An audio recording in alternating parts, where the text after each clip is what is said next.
it's Blue Orange 22. It is Martin Luther King Day, and I would like to bring attention to something that I don't think Dr. King gets enough credit for. And that's the way that he was very vocal in being opposed to the Vietnam War. I'm going to show you some quotes from him, and I've posted all these links down below. But this is something that doesn't get talked about very much, that really should be, because it's something that I think is very important and something that he was very passionate about. Martin Luther King was very against the Vietnam War and was very vocal against the Vietnam War. This is something that I don't think he gets enough credit for. And tonight, in a couple hours, 6, 7 p.m. on PBS, CBS, ABC, etc., when you see all those annual documentaries they do on MLK Day, you'll notice that they probably only give a very short amount of time to his work with the Vietnam War, maybe a couple sentences, like, oh, he was also against the Vietnam War. That gets some kind of afterthought. But it was a very major part of his activism, and I really think it deserves more attention than it gets. Some of his quotes are very interesting to me, and I think apply very well today. Now, I'm going to use the Wikipedia page to highlight the quotes. I know Wikipedia is not always a valid source, and it's not always true, but Wikipedia is not lying about MLK quotes. Right? They're just not doing that. And you can look at the links that I put in the beginning of the video in the description below. You can Google any of these quotes and verify these are all real quotes. So let's take a look. One of Martin Luther King's less famous speeches that people don't know as much about was a speech he gave in 1967 called Beyond Vietnam, A Time to Break Silence, where he spoke out against the Vietnam War. King spoke strongly against the U.S. roles in the war, arguing that the U.S. was in Vietnam to occupy it as an American colony and calling the U.S. government the greatest purveyor of violence in the world today. He connected the war with economic injustice, arguing the country needed serious moral change. Now, before I read you his quote, it's very important to know he was not insulting the soldiers who were drafted. He was blaming the government for the war. He was never blaming the veterans or the troops. Here's the quote. A true revolution of values will soon look uneasily on the glaring contrast of poverty and wealth. With righteous indignation, it will look across the seas and see individual capitalists of the West investing huge sums of money in Asia, Africa, and South America, only to take the profits out with no concern for the social betterment of the countries, and say, this is not just. Now, some of you might notice how he criticizes capitalism, and this is something I would actually disagree with him on. He was against capitalism and pro-communism. I would disagree with that. But the way he opposed the war and the unnecessary killing and fighting is something I do agree with 100%. King was against the draft, and he advised all American men who were drafted to dodge the draft and declare themselves conscientious objectors. Take a look at what he had to say here. I found this very interesting. He recommended that all young men confronting the military draft declare themselves conscientious objectors, and he called for the United States to halt all bombing and announce a unilateral ceasefire while preparing to make what reparations we can for the damage we have done. Now about the last part, there is a debate here about to what extent the U.S. deserves blame for initiating the war. The Vietnam War did predate U.S. involvement going back to the 50s and the French, and there's a debate about who were the aggressors, the North, was it the U.S. defending the South? Was it the French who initiated? How much are the Chinese involved in initiating behind the scenes? But his opposition to the draft and his calling the U.S. involvement in the war unnecessary seems pretty obvious to me.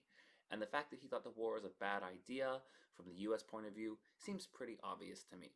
Now, King always thought there was a connection between the anti-war movement and the civil rights movement. And he always saw social justice as including the idea of being against the war and being against the draft.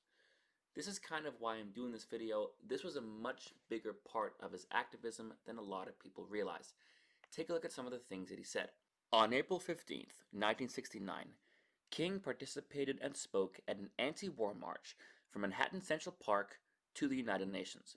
The march was organized by the Spring Mobilization Committee to End the War in Vietnam and initiated by its chairman, James Bevel. At the UN, King brought up the civils of issue rights and the draft. His quote: I have not urged a mechanical fusion of the civil rights and peace movements. There are people who have come to see the moral imperative of equality, but who cannot yet see the moral imperative of world brotherhood. I would like to see the fervor of the civil rights movement endued into the peace movement to instill it with greater strength. And I believe everyone has a duty to be both in the civil rights and peace movements. But for those who presently choose but one, I would hope they will finally come to see the moral roots common to both. So that's a pretty strong statement. He's saying if you support equality and civil rights and social justice, then you should also oppose the Vietnam War and you should support pro peace movements. Here's another quote of his: we need to make clear in this political year to congressmen on both sides of the aisle and to the President of the United States that we will no longer tolerate, we will no longer vote for men who continue to see the killings of Vietnamese and Americans as the best way of advancing the goals of freedom and self-determination in Southeast Asia. Now, the reason why this seems so relevant to me now, today, is I'm doing a series about the risk of a war with China and a draft, and how I think that Joe Biden might start a war with China and initiate a draft. And what's interesting to me and very confusing to me, something I've noticed in the last 5 years, is how Democrats and Republicans have kind of switched almost on who is the pro-war party and who is the anti-war party. In high school, I was a Democrat, and I was too young to vote for Obama, but I supported Obama. And in middle school, I supported John Kerry over George Bush. And the main reason was the fact that I was against the wars in Iraq and Afghanistan. And I remember that was pretty much the biggest debate between Democrats and Republicans at the time, was Democrats were against the wars and Republicans supported the wars. And I was against the wars, so I supported Democrats.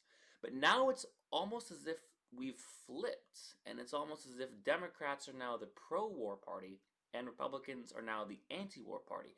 It was very strange to me when I saw Democrats were criticizing Trump for withdrawing from Afghanistan. Because I was like, wait a minute, we've been against the war for 18 years now. Now that Trump is withdrawing, we're criticizing him for it? That didn't make any sense to me. Like, if I'm against the war, I'm against the war. I'm not going to change my opinion because, oh, now a Republican is the president, or now a Democrat is the president. That makes no difference. Either I'm against the war, or I'm not.